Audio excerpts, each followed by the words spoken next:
Conosci i bao? Sono piccoli panini cotti al vapore originari della Cina, perfetti da farcire. Preparali insieme a me.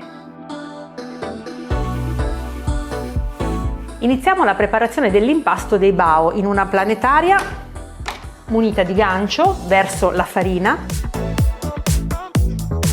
il lievito di birra disidratato, lo zucchero e chiudiamo.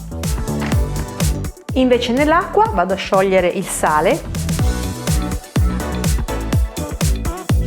poi aziono la planetaria e unisco l'acqua in cui ho disciolto il sale a filo.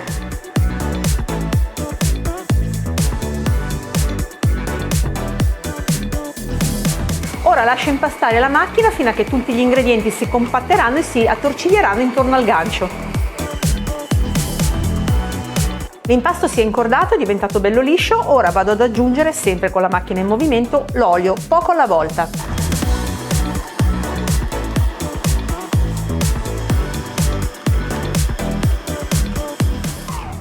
Perfetto, l'impasto è finito.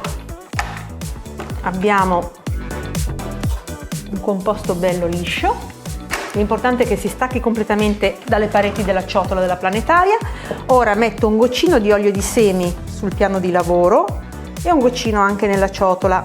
Ungo un po' la superficie, io faccio questa operazione sempre perché non si appiccichi l'impasto nella lavorazione, durante la lavorazione, e per non aggiungere altra farina, altrimenti andremo a modificare la ricetta. Come puoi vedere l'impasto non si attacca, è perfettamente liscio, quindi ci siamo. E lo stesso concetto vale per la ciotola, un goccino d'olio sul fondo in modo che l'impasto non si appiccichi. Lo mettiamo anche sopra così non asciugherà, copro con pellicola e porto a lievitare il nostro impasto in forno spento per circa 2 ore e mezza. Ed ecco l'impasto lievitato.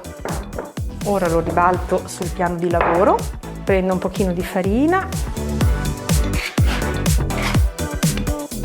faccio una specie di salsicciotto e poi devo ricavare dei pezzettini che pesino 50 grammi l'uno. Quindi muniamoci di bilancia.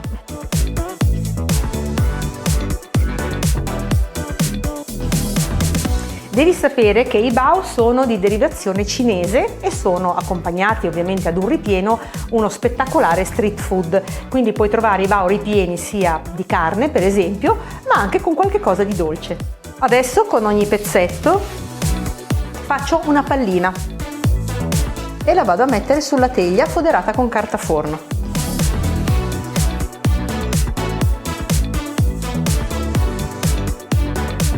Ho preparato le mie 10 palline e adesso vado a metterle nel forno spento per circa mezz'ora. Qui abbiamo il nostro impasto lievitato, le nostre palline, qui c'è la teglia del forno bucherellata perché andremo a fare una cottura a vapore. Io ho fatto anche dei buchini sulla carta forno che andrò a metterci sopra. E ora prendiamo un po' di farina, mettiamo sul piano di lavoro, prendiamo una per una le nostre palline, le andiamo ad appiattire, non troppo, Poi prendiamo il rettangolino di carta forno, lo mettiamo qui al centro e ci mettiamo sopra l'impasto così, lo chiudiamo praticamente su se stesso e procedo così fino a terminare l'impasto.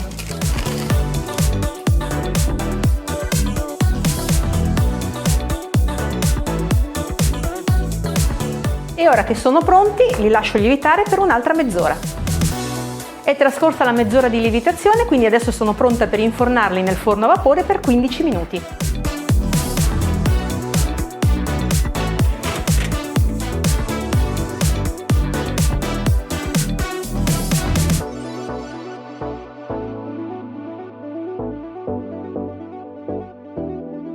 Ecco i miei bao, soffici e profumati. Non sono carini? Non mi resta che portarli in tavola.